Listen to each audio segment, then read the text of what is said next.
Hi, this is going to be a series on this truck that I use. It's a 2011 Ford F550. It's got a 6.7, it's four-wheel drive. I use it to do my job, which is run a buncher in the Pacific Northwest. And this truck allows me to have basically everything I need to keep running. I work pretty much by myself, so for me personally, it's great to have what I need to keep going because I'm on my own pretty much. So I'm really happy with the truck. I've had it about a year and I've almost got it set up the way I want it. Anybody that's had one will appreciate what that was like. A few things on the outside I just wanted to point out. The overhead lights for moving the buncher is something that I got off Craigslist, and it was in pretty rough shape. I rebuilt it and I've been really happy with it. I think this is the third truck it's been on, and it works well. It actually is a little light, I think, and so after I built it, it came out well, but it'll vibrate at highway speeds, so I actually have to strap it down. But other than that, it works really well. It's got 3 lights on it because the beacons on the outside aren't visible from the back. One other thing I've done is I ran jumper cables out to the front with Anderson Powerpole connectors, so I've got an auxiliary mount for jumper cables at the front in case I need it. I've got a set of Weldon lead cables that I've built that allow me to reach into a machine if I need to. This particular truck, we got Roadmaster Tires for it, and I've got 23,000 miles on them. They're built by Cooper.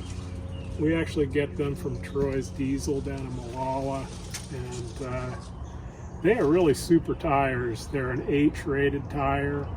They're 16 ply, and I've got, I think, 23,000 miles on them. They're really in good shape. I rotate them about 7,500 miles, and for the roads that I drive on, I think they're holding up really well, so I'd have to recommend them. So I'm just really happy with the truck.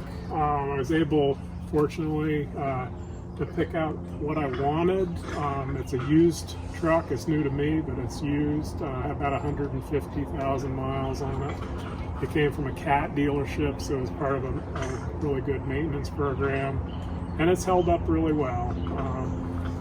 One of the things I really wanted was a maintainer body, and anybody that's had one and people that are thinking about them, this is the Tiger Cat of service bodies in my estimation. I'm just really happy with it. It's really built well, and I'll give you some more on it later, but everything about it is well thought out and works really well. And even though this is not, a used truck with some miles on it, the boxes and the compartments stay dry. And in the Pacific Northwest, that's just a critical issue. So that maintainer body is terrific. And it's got a crane and a compressor. We'll get more into that a little ways down the road. So I'd like to show you a few things I've done inside. Yeah, so inside the cab, one of the things that is a pet peeve of mine is having stuff in the cab. These roads that we drive on are super rough, and there's a lot of adverse, and if you have stuff in the cab, it's always sliding around, falling on the floor. And so I've pretty much got it that anything in the cab is secured and it's got a place, and anything that's not supposed to be in the cab isn't here. That's important. On my door here, I've got some gloves and a rag for checking the oil, and that's where they live.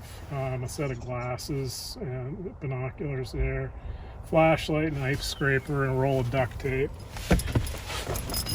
And inside the cab, this truck it's got an automatic. I think I mentioned it is four-wheel drive, and it's an XLT package, which is nice. Has a few of the bells and whistles.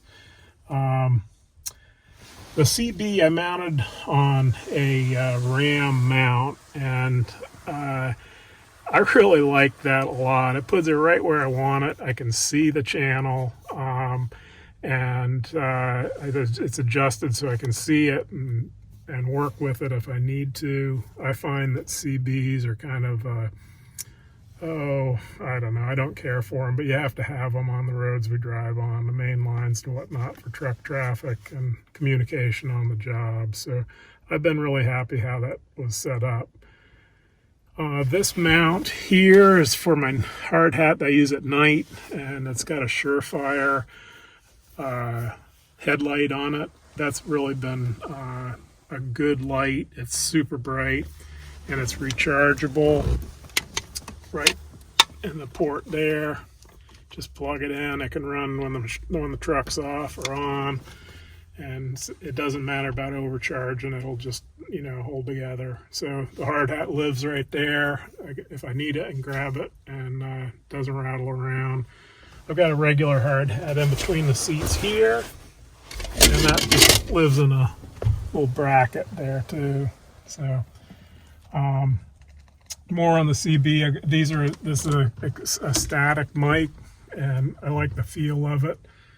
And I hang it off this gear keeper thing. John Deere, or the Pape dealer, uses those on their machines. They send their machines out with this gear keeper, and so it's spring retractable, and I like the looks of it. And so I mounted that there. So again, the CB is kind of like a pain in the neck, really, but when you need it, and there it is. So the center console has all the kind of odds and ends that just ride around, pens, and my wallet when I'm driving, my key ring, all keys, gate keys, and machine keys, and all that, tape measure. There's another storage compartment underneath it. I don't use it all that much because it's kind of hard to get to, but it is there. And I keep a vest. I just set up an S-ring at the top there, just wire tied that onto that keeper so the vest can hang there, and my rain gear can hang there too and dry out on the ride home. And then behind the seats, I've got, the Ford actually provides a pretty good jack. I haven't had to use it. I've got a 20-ton back in one of the compartments that I'd use to change a tire, but they've got a pretty good jack that came with it, and that's still there. I've got a Proto 3/4 drive torque wrench, and that fits in behind the seats in its case really handily. And I like to have that laying flat the way it's supposed to ride in that case. So I was really happy to find a spot for that. It's just over 4 feet, and then behind the seats on the driver's seat, I've got maps, sheaths for unit maps and whatnot. And behind the passenger seat, I think I've got a couple of atlases, one of Washington, one in Oregon. That's pretty handy to have. Yeah. Right. Yeah, just this it does have this tray up front, and these little notebooks, Rite In The Rain, out of I think they're out of Olympia. It's a family-owned company, pretty cool. Started by a logger way back in the day, and I use a lot of these. I write down, daily production and whatnot, and machine information, and also it's handy to have something that I can write with if I get a call and need to write some information down. So I really like those Rite In The Rain products. They're really good people. And got another old headlight here that I keep around. This has been really good. It's a black diamond. I've had that a long time. It's really held up well. The strap, I think I'm on the second strap, and that one's getting a little stretched out. So yeah, so anyhow, that's the start on this. Hope it's interesting. I'd always appreciate if you had a comment or whatnot. I like to look at these on YouTube, and if anybody felt like commenting, I'd be happy to answer a question or share opinions. Thanks for watching.